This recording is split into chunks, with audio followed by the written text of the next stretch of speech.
Assalamualaikum. Welcome to Disease Hub. Today we will talk on. Oh my God, why it's not running?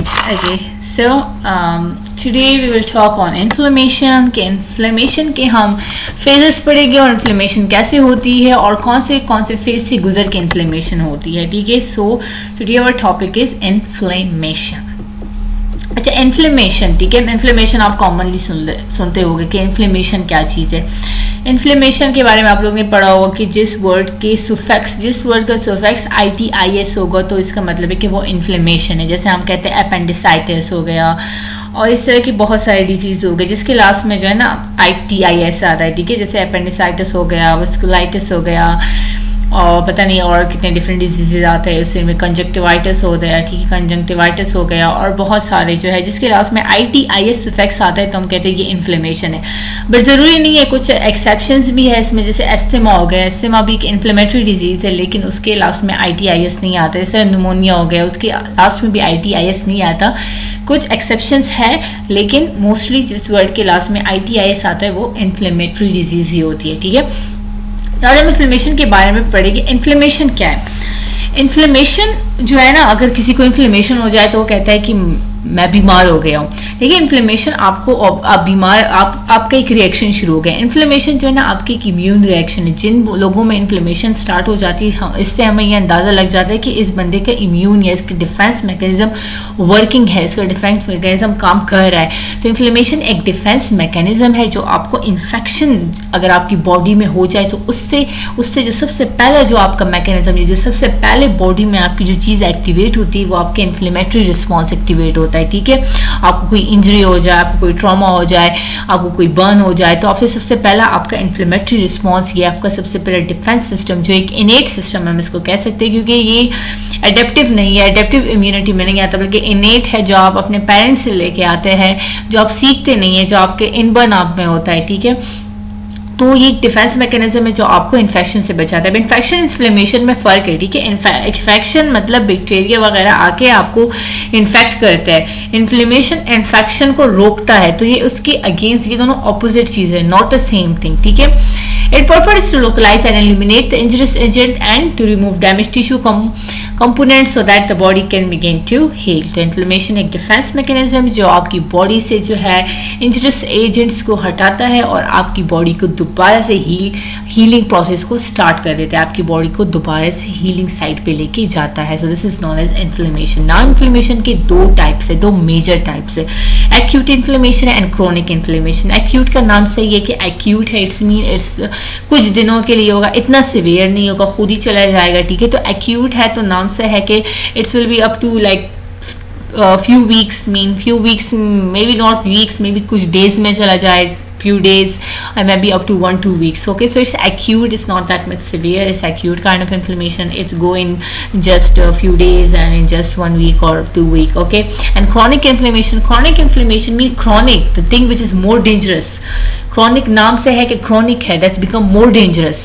जो आपके जिसको heal होने में months लग जाते, ईयर्स लग जाती है और जो आपके तकरीबन जो आपके टिश्यू को डिस्ट्रॉय कर सकते, तबाह कर सकते. ठीक है, तो chronic inflammation is a very dangerous kind of inflammation. Now I am interested in the cycle कि ये इन्फ्लेमेशन होती कैसी है. ठीक है, और क्या क्या मेडिएटर्स आके हेल्प करते हैं. इन्फ्लेमेशन जब होती है तो कौन से मेडिएटर्स हेल्प करते हैं. So I am interested in all these things. So चलिए, अच्छा, एक्यूट इन्फ्लेमेशन का 5 कार्डिनल साइन होते हैं. ठीक है, एक्यूट इन्फ्लेमेशन में जरूरी नहीं एक्यूट इन्फ्लेमेशन में हो लेकिन 5 कार्डिनल साइन इन्फ्लेमेशन के कार्डिनल साइन है. ठीक है, पेन होता है जिसको लैटिन में डॉलर कहते हैं, रेडनेस को रूबर कहते हैं, हीट को कैलर, स्वेलिंग को ट्यूमर, लॉस ऑफ फंक्शन को फंक्शनलिशिया. तो ये लैटिन में इसको कहते हैं और ये इंग्लिश में. तो ये 5 कार्डिनल साइन होते हैं. जब भी इन्फ्लेमेशन होता है आपको पेन, रेडनेस, हीट, स्वेलिंग और लॉस ऑफ फंक्शन, ये चीजें आपको फील होगी. ठीक है, अब पेन और रेडनेस का तो सिंपल सा एक कंसेप्ट है कि वैसे लॉजिकली वैसे अगर आप सोचे तो देखिए, अगर आपने खुद भी देखा होगा, आपको कोई चोट लग जाती है तो वो एरिया रेड हो जाती है. ठीक है, क्योंकि ब्लड सप्लाई बहुत ज्यादा हो जाती है. ठीक है, और इसके अलावा वो जगह हीट अप भी हो जाती है, क्योंकि बॉडी का टेम्परेचर उस एरिया का टेम्परेचर सडनली हाई हो जाता है, क्योंकि बहुत ज्यादा ब्लड सर जा रहे होते हैं तो उस एरिया का टेम्परेचर भी हाई हो जाता है. तो आप वो जगह आपको हीटेड भी दिखती है, आपको वो जगह गर्म सी दिखती है. और स्वेलिंग होती है क्योंकि हमारे पास क्या होता है, स्वेलिंग होती है क्योंकि आपके पास जो फ्लूइड होता है वेसल परमेबल हो जाते हैं और फ्लूइड जो है वो इंटरस्टिशियस स्पेसेस में चला जाता है, जिसकी वजह से ओडिमा हो जाता है, तो स्वेलिंग होती है। और पेन जो है वो ब्रेडाकाइनिन की वजह से होता है। तो ये अब सारा हम साइकिल में पढ़ेंगे कि ये सब चीज़ें कैसे होती है, फिर आपको एक किस्म का कंसेप्ट मिल जाएगा कि ये सारी चीज़ें कैसे होती है, कार्डिनल साइन कैसे शो होते हैं। तो हमारे पास देखिए ये आपके पास है टिश्यू, ठीक है, आपके पास टिश्यू है जिसने डैमेज होना है, ठीक है, लेकिन डैमेज को छोड़ के आप कहते हैं कि टिश्यू के ऊपर हमारे पास एक स्पेसिफिक पैटर्न होता है, स्पेसिफिक रिसेप्टर होते हैं जिसको हम कहते हैं पैटर्न रिकॉग्निशन रिसेप्टर। देखिए रिकॉग्निशन है मीन ये चीज़ों को रिकॉग्नाइज करता होगा। ये स्पेसिफिक पैटर्न होते हैं जो दो टाइप की चीज़ों को रिकॉग्नाइज करते हैं या दो टाइप के पैटर्न के साथ ये बाइंड होता है। फर्स्ट पैटर्न जो होता है वो है पैथोजन एसोसिएटेड मॉलिक्यूलर पैटर्न, जिसको हम पैम्स भी कहते हैं। पैथोजन एसोसिएटेड मॉलिक्यूलर पैटर्न का मतलब है कि ये उन पैटर्न के साथ बाइंड होता है। देखिए ये दो टाइप के पैटर्न के साथ बाइंड होता है, ठीक है। पहला वाला है pathogen associated molecular pattern. Pathogen associated molecular pattern जो है ये वो मॉलिक्यूलर पैटर्न है जो सिर्फ आपके पैथोजन में पाए जाते हैं। आपका पैथोजन जैसे बैक्टीरिया हो गया, आपका पैथोजन जो भी आपका पैथोजन हो जो आपको अटैक कर रहा है, तो ये मॉलिक्यूलर पैटर्न जस्ट आपके पैथोजन में पाया जाता है, आपके होस्ट के साथ इसका कोई ताल्लुक नहीं होता है।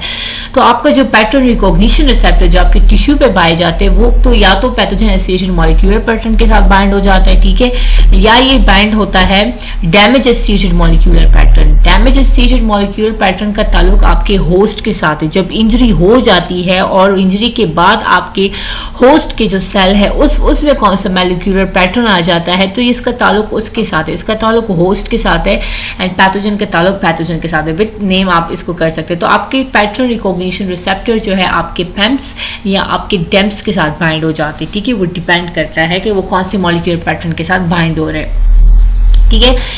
तो ये इन दोनों में ये दोनों के साथ बाइंड हो सकते हैं, ठीक है। तो अगर आगे मैं पैम्स या डेम्स का नाम लूँ तो आप लोग के जहन में आए कि पैम्स और डेम्स क्या चीज़ थी। तो पैम्स है पैथोजन एसोसिएटेड मॉलिक्यूलर पैटर्न और डेम्स है डैमेज एसोसिएटेड मॉलिक्यूलर पैटर्न।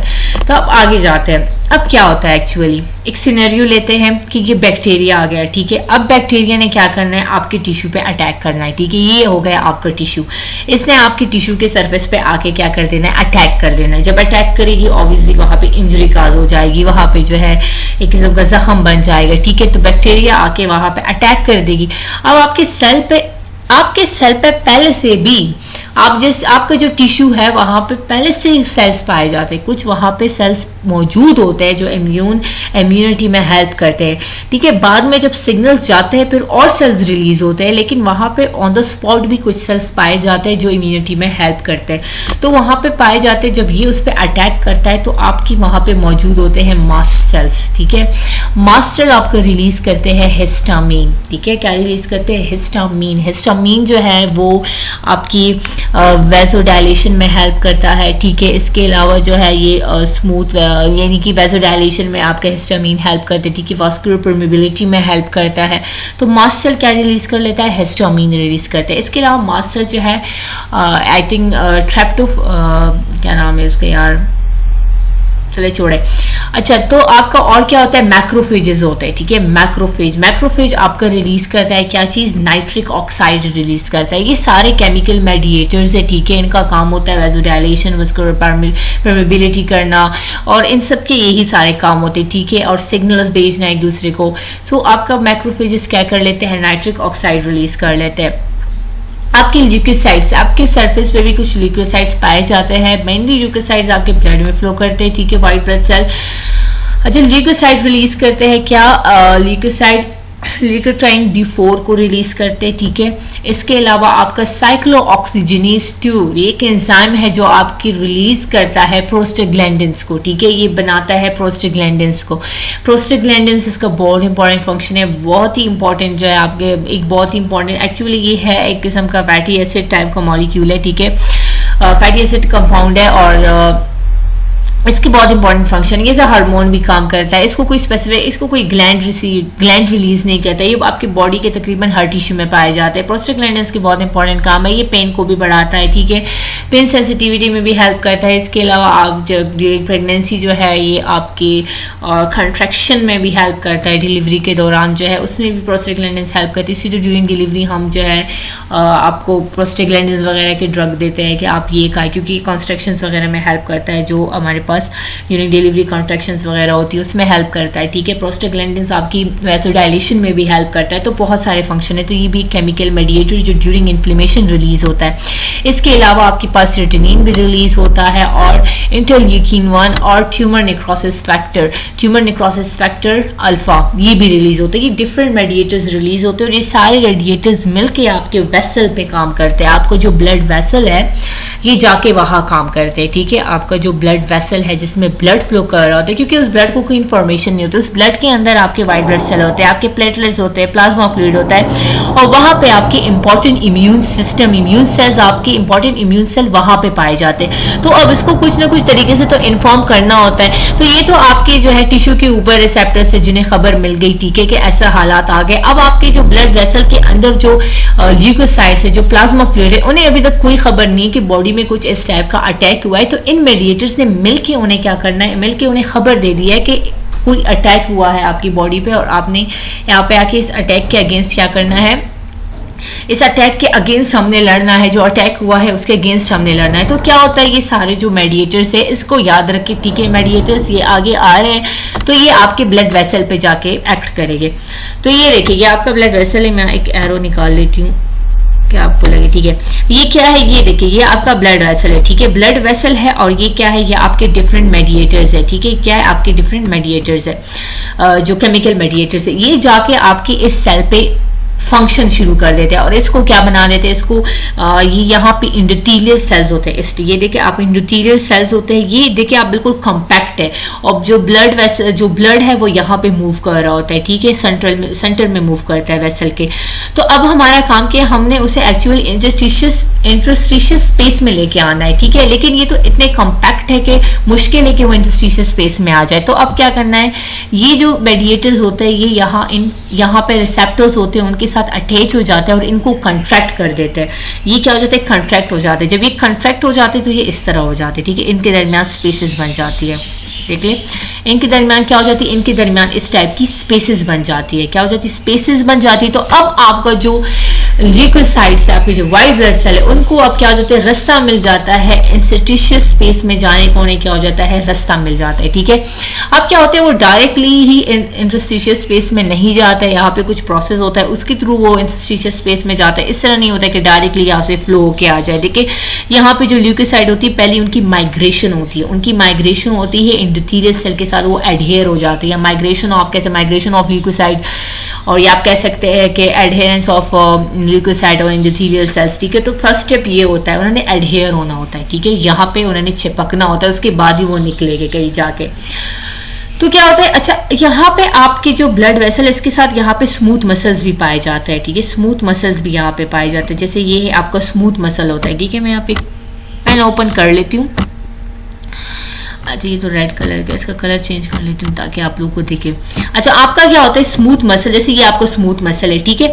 आपका यहाँ पे स्मूथ मसल होते हैं। तो ये स्मूथ मसल, ये मेडिएटर्स क्या होते हैं, जो सारे मेडिएटर्स है ये इनको रिलैक्स कर देते हैं। जब ये स्मूथ मसल रिलैक्स हो जाता है तो क्या हो जाता है, आपका वेसल जो है वो क्या हो जाता है, डायलेट हो जाता है। जब चीज डायलेट हो जाती है तो उसमें बहुत ज्यादा चीजें फ्लो करती है। डायलेट हो जाती है तो उसका साइज थोड़ा सा बढ़ जाता है, ठीक है, तो वो वाइड हो जाता है। तो फिर जब चीज वाइड हो जाती है तो उस पर ज्यादा चीज फ्लो करती है। जैसे एग्जाम्पल, ये मेरे पास एक क्या है, ये मेरे पास पानी का पाइप, एक पानी का पाइप का इतना वो उसके जो सुराख है वो इतनी है और दूसरे पानी के पाइप की जो सुराख है वो इतनी है। तो इसमें से ज्यादा पानी जाएगा कि इसमें से ज्यादा पानी जाएगा, तो ज्यादा पानी कौन से वाले से में से जाएगा, इस वाले में से जाएगा। तो सेम इसी तरह होता है कि ये डायलेट हो जाता है, तो डायलेट वाले से जो है ज्यादा ब्लड वेसल, ज्यादा ब्लड जाना मूव करते हैं, ज्यादा ब्लड इसके थ्रू फ्लो करता है, जिसकी वजह से आपका जो इन्फ्लेमेटरी एरिया होता है वो रेड आपको शो होता है, ठीक है। तो मेन रीजन इज दैट, क्योंकि ये डायलेट हो जाता है, तो ये क्या हो जाता है, इसकी वेसोडाइलेशन हो जाती है, ठीक है।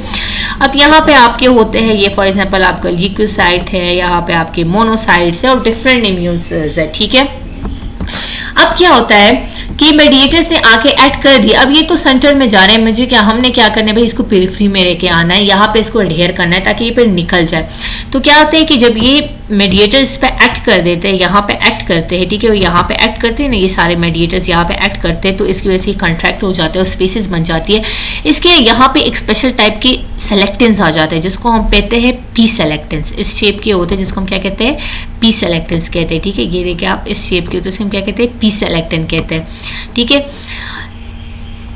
एक तो मुझे इस तरह ये पेन से मुझसे ड्रा नहीं होती चीज़ें। अच्छा, तो ये पी सेलेक्टेंस होते हैं, इसके इस तरह शेप होता है। और आपके जो ल्यूकोसाइट्स है, आपके जो न्यूट्रोफिल्स है, फॉर एग्जांपल ये आपका न्यूट्रोफिल है, ये आपका मोनोसाइट है, आपकी इम्यून सेल्स है, इसके साथ जो लिगेंड्स लगे होते हैं उनका भी इनके साथ शुगर मॉलिक्यूल्स इस तरह अटैच होता है, ठीक है। ये शुगर मॉलिक्यूल इस तरह अटैच होते हैं जिसको, तो ये देखिए आप इन दोनों का शेप सेम है ना, शेप सेम है तो क्या हो जाता है, एक्चुअली क्या हो जाता है कि ये इसके साथ अटैच हो जाता है इस तरह। देखिए शेप सेम है तो दोनों एक दूसरे के साथ अटैच हो सकते हैं ना, तो इस तरह ये क्या हो जाता है, इसके साथ अटैच हो जाता है। जब अटैच हो जाता है तो ये क्या हो जाता है, इसको एक किस्म का पकड़ लेता है, हुक कर लेता है, इसको आगे नहीं जाने देता, हुकअप हो जाता है उसके साथ, तो ये उसको आगे नहीं जाने देता, बल्कि क्या करता है, रोल करता है। यहाँ इसके साथ अटैच हो गए तो फिर इस वाले के साथ अटैच होगा। काफ़ी सारे यहाँ पे पी सेलेक्टेंस होते हैं, तो मैं काफ़ी छोटा सा एंडोथेलियल सेल डाला हुआ है, लेकिन काफ़ी सारे इसके साथ पी सेलेक्टेंस अटैच होते हैं, ठीक है। इस पर रोल होता है, रोल होता है, रोल होता है, ठीक है। और आखिर फिर यहाँ पे आ जाता है, क्योंकि हमने इसको नीचे लेके जाना है। अगर ये रोल होता जाएगा, रोल होता जाएगा, तो फिर तो ये नीचे नहीं जा पाएगा। तो ये रोल होता है, रोल होता है, एक ऐसा स्टेज आ जाता है कि ये यहाँ पे जो रिसेप्टर होते हैं,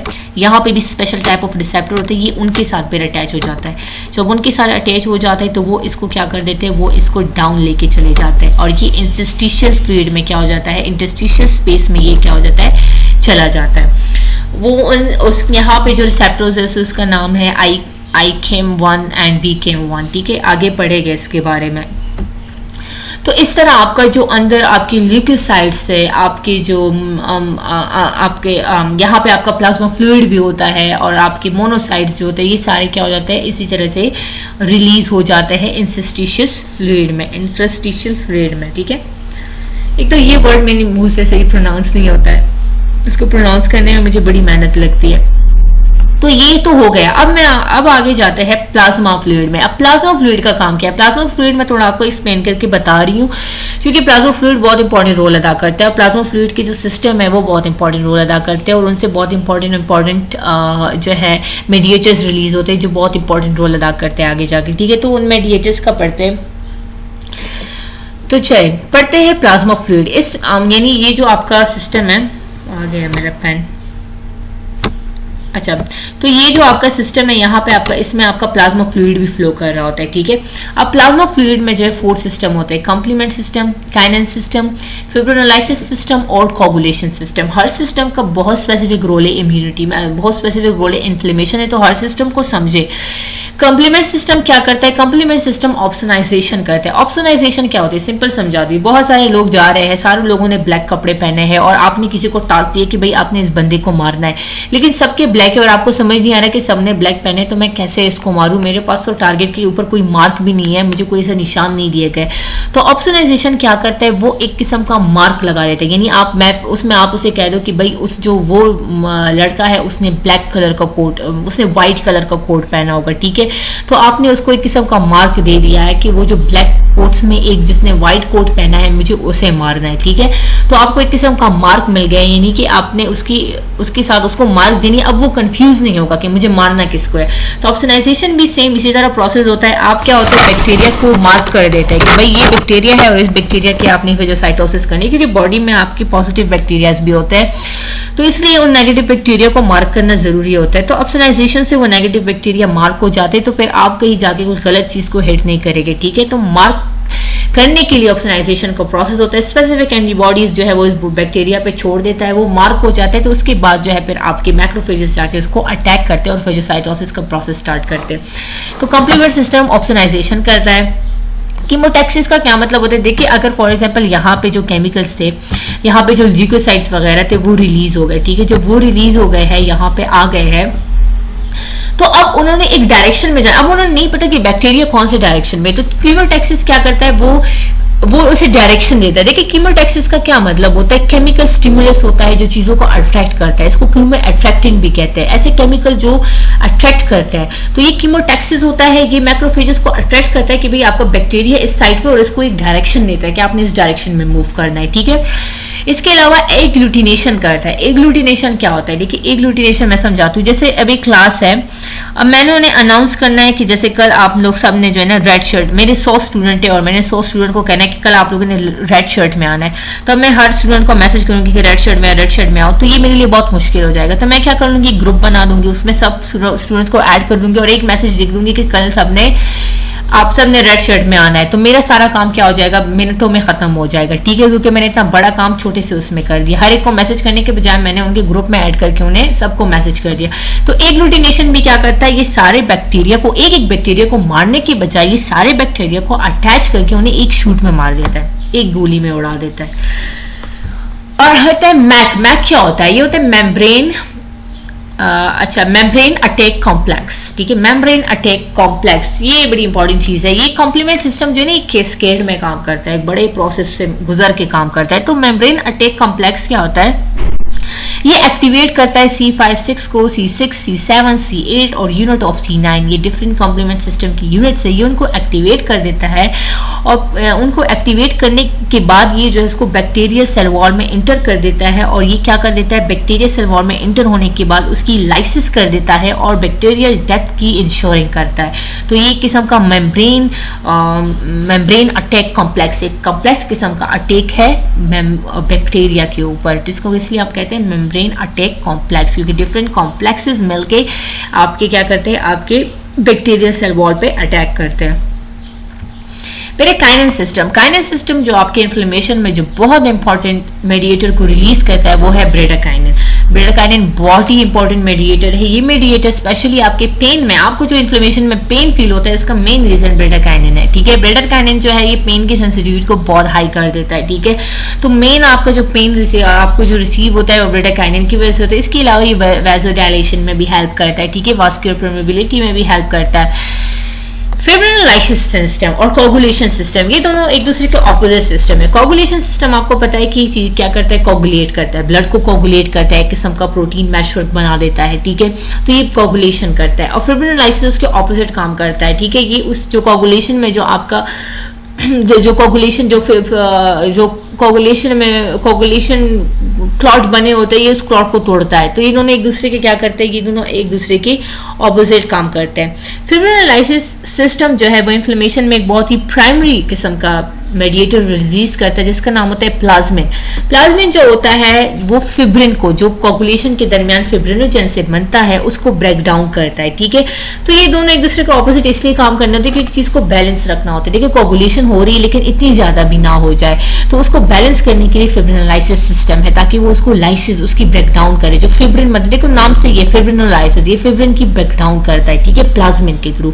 और कोगुलेशन सिस्टम रिलीज करता है थ्रोम्बिन को, थ्रोम्बिन जो है वो ऐड करता है फिब्रिनोजेन पे, जो प्लाज्मा प्रोटीन है उसको फिब्रिन में चेंज करता है। फिब्रिन जो है वो क्या करता है, वो हमारे पास क्लॉट यानी जो प्रोटीन मैशवर्क बनाता है, आपके जहाँ पे आपकी इंजरी है वहां पे प्रोटीन मैशवर्क बनाता है। फिर फिब्रिनोलाइसिस सिस्टम में प्लाज्मिन जाके उसको तोड़ता है, क्योंकि बैलेंस रखना बहुत जरूरी होता है। अच्छा, आपको जो कॉम्प्लीमेंट सिस्टम है वो दो इंपॉर्टेंट मेडिएटर रिलीज करता है, C3 और C5A, ये दोनों बहुत इंपॉर्टेंट है। फिर C3 क्रीप होके डिवाइड हो जाता है C3A में और C3B में। C3A और C3B मोस्टली दोनों ऑप्शनाइजेशन में हेल्प करते हैं, ठीक है। और C5A जो है ये हमारे पास वैसोडायलेशन वगैरह में, इन चीजों में हेल्प करता है, ठीक है। और हमारे पास एक बहुत इंपॉर्टेंट चीज जो है, बहुत इंपॉर्टेंट फैक्टर है, जिसका नाम है, जो रिलीज करता है आपका लिवर, और उसका नाम है फैक्टर 12, और जिसको हम कहते हैं हेजमैन फैक्टर। हेजमैन फैक्टर भी कहते हैं, हेगमैन फैक्टर भी कहते हैं, ठीक है। ये बहुत इंपॉर्टेंट फैक्टर है। ये आपके प्लाज्मा फ्लूइड के 3 इंपॉर्टेंट सिस्टम को एक्टिवेट करता है, काइनेन सिस्टम, फिब्रिनोलाइसिस सिस्टम और कोगुलेशन सिस्टम। आपके जो 3 इंपॉर्टेंट सिस्टम है ना, वो आपके हेगमैन, आपका जो हेगमैन फैक्टर है वो क्या करता है, वो उसको एक्टिवेट करता है। तो आपके बहुत इंपॉर्टेंट जो आपके सिस्टम है वो हेगमैन फैक्टर, यानी हेगमैन फैक्टर इसको स्टिमुलेट करता है। काइनेन सिस्टम, फिब्रिनोलाइसिस सिस्टम और कोगुलेशन सिस्टम। अच्छा, ये आपको समझाना इसलिए जरूरी था कि प्लाज्मा फ्लूइड में ये बहुत इंपॉर्टेंट सिस्टम्स है, आपको इनका नॉलेज हो, क्योंकि आगे जाके बहुत हेल्प करते हैं। इन्फ्लेमेशन के बहुत इंपॉर्टेंट सिस्टम्स है, ठीक है। तो इसलिए मैंने आपको ये बिल्कुल सेपरेट करके समझाया, क्योंकि बहुत बड़ा एक सिस्टम है, तो आपको बिल्कुल सेपरेट करके पता हो कि इन्फ्लेमेशन में कौन से मेडिएटर्स हेल्प करते हैं और कहाँ से आते हैं ये मेडिएटर्स, ठीक है। अब जाते हैं अपने पुराने टॉपिक पे। पुराना टॉपिक हमारा क्या था कि यहाँ पे हमारे क्या थे भाई, ल्यूकोसाइट थे, उन्होंने क्या करना था, नीचे आना था। अच्छा, इस प्रोसेस को क्या कहते हैं, जब हमारे पास आपके ल्यूकोसाइड्स जो है आपके वेसल से, ब्लड वेसल से आते हैं आपके इंटरस्टिशियस स्पेस में। इस प्रोसेस को कहते हैं एक्स्ट्रावेसेशन। एक्स्ट्रावेसेशन, ठीक है। एक्स्ट्रावेसेशन किस प्रोसेस को कहते हैं? जिसमें आपके ल्यूकोसाइड जो है वो माइग्रेट होते हैं आपके ब्लड वेसल से इंटरस्टिशियस फ्लूइड में। उस प्रोसेस को कहते हैं एक्स्ट्रावेसेशन, ठीक है। तो ये हमने कहा कि यहाँ पे ये किस चीज के साथ अटैच हो जाता है, यहाँ पे पी सेलेक्टिन्स होते हैं, ठीक है, उनके साथ अटैच हो जाते हैं। उसके बाद जो है ये रोल करते हैं और फिर यहाँ आके इस तरह आ जाते हैं, यहाँ आके अटैच हो जाते हैं। दो इंपॉर्टेंट रिसेप्टर्स होते हैं यहाँ पे, एक का नाम है ICAM1 और IVCAM1। इनके साथ अटैच होने के बाद ये क्या हो जाता है, ये यहाँ पे आ जाते हैं, बाहर आ जाते हैं, ठीक है। अच्छा, मैक्रोफेजेस, यहाँ पे मैंने मैक्रोफेजेस फिर से डाला है। मैक्रोफेजेस दो इंपॉर्टेंट मेडिएटर रिलीज करता है, इंटरल्यूकिन 1 और ट्यूमर नेक्रोसिस फैक्टर अल्फा, बहुत इंपॉर्टेंट इन्फ्लेमेशन में। ये दोनों क्या करते हैं, पी सेलेक्टिन जो होते हैं ना वो तो नेचुरली आ जाते हैं, ठीक है। यानी कि पी सेलेक्टिन जो है ना वो आपके सेल में होते हैं, वो उसके बाद जब इंजरी हो जाती है तो वो आ जाते हैं। लेकिन जो यहाँ पे एक दूसरे टाइप के सेलेक्टिन होते हैं, उनको एक्टिवेट करने के लिए मैक्रोफेजेस रिलीज करता है इंटरल्यूकिन 1 को और ट्यूमर नेक्रोसिस फैक्टर अल्फा को। उस सेलेक्टिन का नाम होता है ई सेलेक्टिन, ठीक है। ये ई सेलेक्टिन जो है ये स्पेसिफिकली इंजरी के बाद आता है। इसका काम सेम पी सेलेक्टिन की तरह है, लेकिन ये आपकी इंजरी के बाद आ जाता है, ठीक है।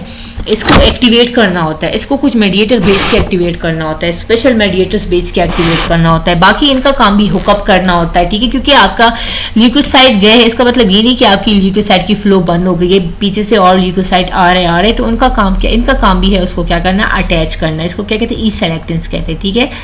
एक तो मेरे लिए लिखना मुश्किल होता है, मैं ई लिख रही हूँ लेकिन आपको पता हो क्या है, ये ई सेलेक्टिन्स होते हैं, ठीक है। अच्छा, जब हमारे पास ये यहाँ से नीचे आता है, ये जो ल्यूकोसाइट है ये जब इंडोथेलियल सेल से नीचे आते हैं इंटरस्टिशियस स्पेस में, इस प्रोसेस को स्पेसिफिकली हम कहते हैं डायपीडीसिस। डायपीडीसिस, ठीक है। स्पेसिफिकली क्या कहते हैं, डायपीडीसिस। अब क्या हो गया भाई, अब आपके जो ल्यूकोसाइट है वो आ गए आपके इंटरस्टिशियस स्पेस में, ये यहाँ पे आ गए, ठीक है। ये आ गए यहाँ पे तो आ गए। अब क्या करना है, मुझे इनको डायरेक्ट करना है, मुझे इनको कहना है। मैंने आपको कहा था ना कि अभी हमने पीजे सिस्टम पढ़ा, कॉम्प्लीमेंट सिस्टम पढ़ा, वो कीमोटैक्सिस करता है। कीमोटैक्सिस बहुत इंपॉर्टेंट है, ठीक है। अब बैक्टीरिया, अब आपके ये ल्यूकोसाइट्स और आपके न्यूट्रोफिल्स और मोनोसाइट्स आ गए हैं, तो इन्हें नहीं पता कि मुझे किस डायरेक्शन में जाना है, इन्हें डायरेक्शन का नहीं पता कि इसका बैक्टीरिया कौन से डायरेक्शन में। तो जो कीमोटैक्सिस है, जो स्पेशल कीमो अट्रैक्टेंट जो रिलीज हुए थे हमारे पास, वो इनको डायरेक्शन देते हैं। जैसे कीमोकाइंस वगैरह हो गए, इंटरफेरॉन्स वगैरह हो गए, वो इनको क्या रहते हैं, वो इनको डायरेक्शन कहते हैं कि भाई आपका बैक्टीरिया इस डायरेक्शन में, ठीक है। तो जैसे आपका बैक्टीरिया इस डायरेक्शन में, तो ये इसको क्या रहता है, ये इसको सिग्नल दे देता है कि भाई आप लोगों ने जो है क्या है, जो आपके कीमोटैक्सिस है, जो आपके कीमोकाइंस है, वो इसको डायरेक्शन देते हैं कि इस डायरेक्शन में मूव करो, इस साइड पे आओ, क्योंकि आपका बैक्टीरिया इस साइड पे, ठीक है। तो ये इस साइड पे आ जाते हैं। अब ये डायरेक्टली इसको ऐसे इनगल्फ नहीं करते, ऐसे सीधा नहीं खाते, इसके लिए भी स्पेसिफिक प्रोसेस है, इसको इनगल्फ डायरेक्ट नहीं किया जाता, ठीक है। ये मैक्रोफेज चले जाते हैं, देखिए फेजोसाइटोसिस मेन काम है मैक्रोफेज का, ठीक है। तो मैक्रोफेज आके इसको डायरेक्टली फेजोसाइट्स नहीं करते, इसको डायरेक्टली इनगल्फ नहीं करते, एक स्पेसिफिक प्रोसेस होता है उसके थ्रू इसको इनगल्फ करते, ठीक है। तो वो प्रोसेस कैसे होता है, आइए पढ़ते हैं। ये आपका बैक्टीरिया, ठीक है, और ये आपके बैक्टीरिया के ऊपर आपका जो मैक्रोफेज होगा, सही है, वो जब आपके बैक्टीरिया को इनगल्फ करेगा तो वो सबसे पहले क्या करेगा, उसके सेल, उसका जो सेल वॉल है उससे स्टार्ट लेगा, ठीक है। सबसे पहले उसके सेल वॉल से स्टार्ट लेगा। उसका सेल वॉल पे बहुत कॉम्प्लेक्स टाइप, बैक्टीरिया अपने आप को प्रोटेक्ट करने के लिए बहुत कॉम्प्लेक्स टाइप ऑफ कार्बोहाइड्रेट्स और बहुत कॉम्प्लेक्स टाइप ऑफ जो है ना वो रिलीज कर देती है, बहुत complex type of compounds release कर देती है, ठीक है। तो अब उनसे लड़ने के लिए मैक्रोफेजेस ने पहले उस सेल वॉल पे अटैक करना होता है, उसके बाद वो उसको इनगल्फ करेगा। तो ये कुछ बहुत कॉम्प्लेक्स टाइप ऑफ चीजें अपने प्रोटेक्टिव लेयर के तौर पे अपने ऊपर जो है कुछ स्पेसिफिक कंपाउंड्स रिलीज करती है, जैसे मेनन्स हो गया, बीटा ग्लूकेन्स हो गया, लिपोपॉलीसेक्राइड्स हो गए। तो डिफरेंट कॉम्प्लेक्स किस्म के ये जो मॉलिक्यूल्स है ये खुद को क्या करती है, उससे कवर कर लेती है ताकि मुझ पे अटैक ना करे मैक्रोफेज। तो मैक्रोफेज क्या होता है, ये आपका मैक्रोफेज है, बहुत खफा मैक्रोफेज है क्योंकि ये थक गया है बेचारा। तो मैक्रोफेज पे भी, अच्छा, मैक्रोफेज इसको इनगल्फ करने के लिए सबसे पहले तो मैक्रोफेज के अंदर अपना जो साइटोस्केलेटन होता है, एक्टिन, मायोसिन, फिलामेंट्स आपने पढ़े होंगे, वो उसको अरेंज करता है ताकि इसके लिए जगह क्रिएट करता है कि आ जाए, उसको इनगल्फ करने के लिए स्पेसिफिकली जगह क्रिएट करता है। तो ये क्या होता है कि एक्टिन, मायोसिन, फिलामेंट्स खुद को अरेंज कर लेते हैं, जो आपके साइटोस्केलेटन आपके सेल के अंदर होता है उसमें पाए जाते हैं, ठीक है। ये खुद को अरेंज कर लेते हैं। उसके बाद आपके मैक्रोफेज के ऊपर भी स्पेसिफिक रिसेप्टर्स पाए जाते हैं, जैसे सी टाइप लेक्टिन रिसेप्टर, ये हमला कर लेते हैं मेनिन्स और बीटा ग्लूकेन्स पे, ठीक है। ये उस पे हमला कर देते हैं, उसको हटा देते हैं, वो प्रोटेक्टिव लेयर हटा देते हैं। फिर लिपोपोलिसेक्राइड की लेयर रह गई है तो उसको हटाने के लिए स्कैवेंजर रिसेप्टर्स होते हैं, वो लिपोपोलिसेक्राइड को हटा देते हैं, ठीक है। इस तरह अगर कोई और किस्म का कम्प्लेक्स हो तो उसको हटाने के लिए भी स्कैवेंजर रिसेप्टर उसको हटा देते हैं। अब ये सारे खतरात हट के ये जो कम्प्लेक्स बैक्टीरिया ने खुद को बचाने के लिए लगाया था वो हट गया। अब क्या करेगा, अब आके ये इसको इनगल्फ करेगा, अब ये इसको अपने मुंह में डालेगा, ठीक है। तो ये सारा हो गया। अब ये एक्टिन मायोसिन फिलामेंट था, अब इसने क्या कर दिया, इसको अब पीछे जाते ही इसने इसको क्या कर दिया, अब ये इसको इनगल्फ करेगा। किस तरह इनगल्फ करेगा, ये आके अब क्या करेगा, इसको इस तरह अपने ये क्या करेगा, आपने एंडोसाइटोसिस पढ़ा ना, ये एंडोसाइटोसिस कर लेगा, ठीक है। खुद को अपना साइज इंक्रीज करके उसको क्या कर लेगा, इनगल्फ कर लेगा, अपने साइटोप्लाज्म में उसको घुसा देगा, ठीक है। उसको क्या कर देगा, इनगल्फ कर देगा इस तरह। अब इसने इसको इनगल्फ कर दिया, अब ये इसके अंदर आ गए। अब ये आपका क्या, ये आपका एंडोसाइटोस्ट वेजोसोम है, ठीक है। उसने उसको क्या कर दिया, खा लिया। अब ये उसके अंदर आ गया है, उसके अंदर आ गए, ठीक है। बैक्टीरिया उसके अंदर आ गई। अब क्या होता है, अब आपका जो लाइजोसोम है वो इसके पास चला जाता है और वो इसमें इसके साथ अटैच हो जाता है या इसमें घुस जाता है। तो आपको जो लाइजोसोम है वो इसके पास आके इसमें घुस जाता है, ठीक है। तो ये दोनों मिलके क्या बना लेते हैं, ये दोनों मिलके बनाते हैं, इन दोनों को मिलके हम कहते हैं फेगोलाइजोसोम। फेगोलाइजोसोम, लाइजोसोम जो है वो बहुत खतरनाक किस्म के मॉलिक्यूल इसमें रिलीज कर देता है, जैसे कि हाइपोक्लोराइड, सुपर ऑक्साइड्स और रिएक्टिव ऑक्सीजन स्पीशीज। वो मिलके इसको कंप्लीटली क्या कर देते हैं, डेथ कर देते हैं। और ये क्या हो जाता है, डेथ, इसकी डेथ हो जाती है और ये बैक्टीरिया मर जाता है। उसके बाद ये इसको लिम्फेटिक सिस्टम में रिलीज कर देता है और लिम्फेटिक सिस्टम इसको बॉडी से बाहर गिरा देता है, भगा देता है। तो इस तरह आपको क्या होता है, जो आपका बैक्टीरिया था वो आके खुशहाल जाके आपके बॉडी में आया था और आपने खुशी से उसको क्या कर दिया, बड़ी मेहनत के बाद आपने उसको बॉडी से निकाल दिया। तो this is now the simple process. I hope you guys get it. अब क्या होता है, अब आउटकम्स क्या होता है, ठीक है। प्रोसेस तो हो गया, बैक्टीरिया चला गया, आउटकम क्या हो गया, या तो कंप्लीट रिजोल्यूशन हो जाएगी। जैसे अभी हमने पढ़ा तो ये रिजोल्यूशन थी, क्योंकि इसमें कोई ऐसा कॉम्प्लेक्स प्रोसेस नहीं आया, बस सीधा बैक्टीरिया आया, मेडिएटर्स आए और किल हो गया, बैक्टीरिया चला गया। तो सिंपली रिजोल्यूशन इसे कहते हैं। फिर प्रोसेस में क्या होता है कि आपका जो है ना फिब्रोसिस फॉर्मेशन हो जाती है, ठीक है। स्कार फॉर्मेशन हो जाती है, स्कार टिश्यू फॉर्मेशन होती है, एक किस्म का स्कार रह जाता है। एब्सेस फॉर्मेशन में क्या होता है कि आपका पस जमा हो जाता है, फ्लूइड टाइप, पस टाइप, जिसमें डिब्रीज, ल्यूकोसाइट, डेड सेल, ये सारे मिल जाते हैं और एक एब्सेस फॉर्मेशन हो जाती है, ठीक है। और क्रॉनिक इन्फ्लेमेशन बहुत खतरनाक होता है, जिसमें आप उसको वो बहुत डिस्ट्रक्शन बहुत हाई लेवल में हो जाती है, जिसमें आपके अपने सेल्स जो होते हैं ना, यानी वो उसको रिकवर नहीं कर पाते, वो लड़ रहे होते एक स्टेज में वो खुद भी थक जाते हैं। और ऐसा भी हो सकता है कि शायद वो इतने अपनी अमाउंट बढ़ा दे कि वो क्या कर ले, वो खुद पे खुद अटैक करना शुरू कर दे। तो chronic inflammation is a very dangerous stage of inflammation, जहाँ पे एक चीज बहुत यानी क्रॉनिक स्टेज में चले जाना। तो या इन चारों में कुछ भी हो सकता है, आउटकम इसका कोई भी नहीं कर सकता है, रिजॉल्व भी हो सकता है, फिर प्रोसेस भी हो सकती है, एब्सेस फॉर्मेशन, ये तीनों इतने डेंजरस नहीं है जितना क्रॉनिक इन्फ्लेमेशन डेंजरस है। सो आज के लिए इतना ही। I hope so you guys get it, और kindly subscribe, like and comment, and meet you in the next video. अल्लाह हाफिज।